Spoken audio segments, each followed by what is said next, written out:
Last time we talked about changing the dance. I tried to tell you how to change the dance, but ended up only telling you why you would want to change the dance. Today, I promise I'm going to tell you how you change the dance. And that wasn't a bait and switch deal. That was I got lost in everything that I was saying, but it was probably important to say it. So today, we're going to talk about how do you actually change the dance that's going on in your situation.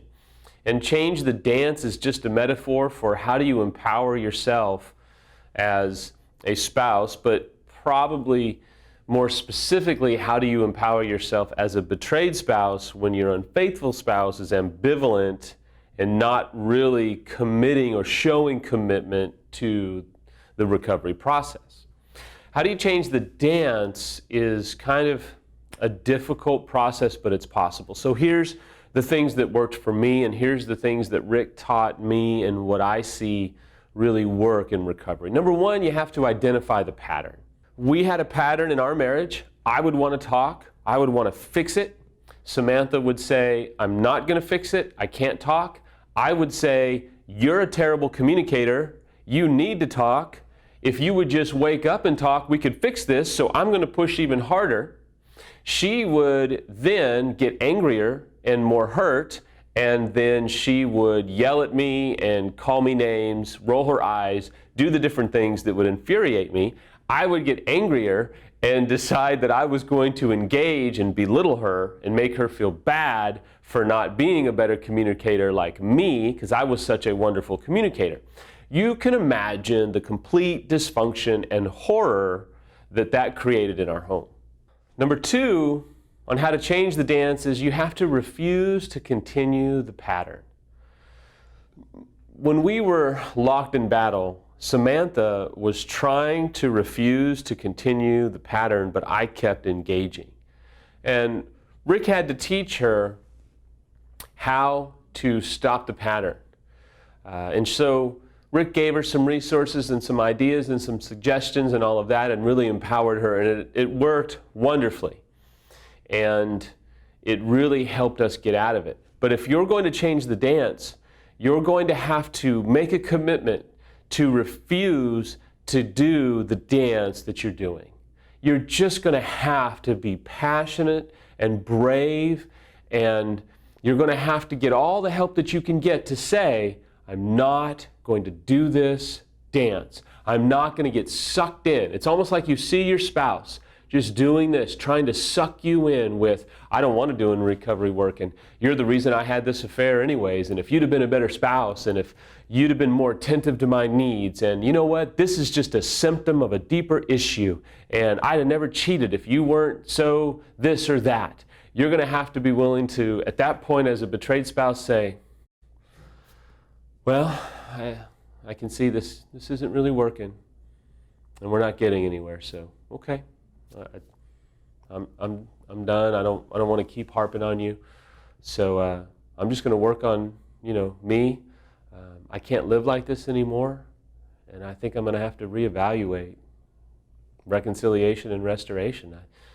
I think I'm going to have to probably find out what I need to do to protect myself. And oh, by the way, you should probably sleep in a different room tonight and probably get used to that. I don't think I want to continue to be vulnerable with someone that, doesn't want to work on healing. And you take it from there. It's not about being condescending. It's not about trying to manipulate, but it is about saying, I'm going to stop this. The next principle is you're going to have to be in it for the long haul.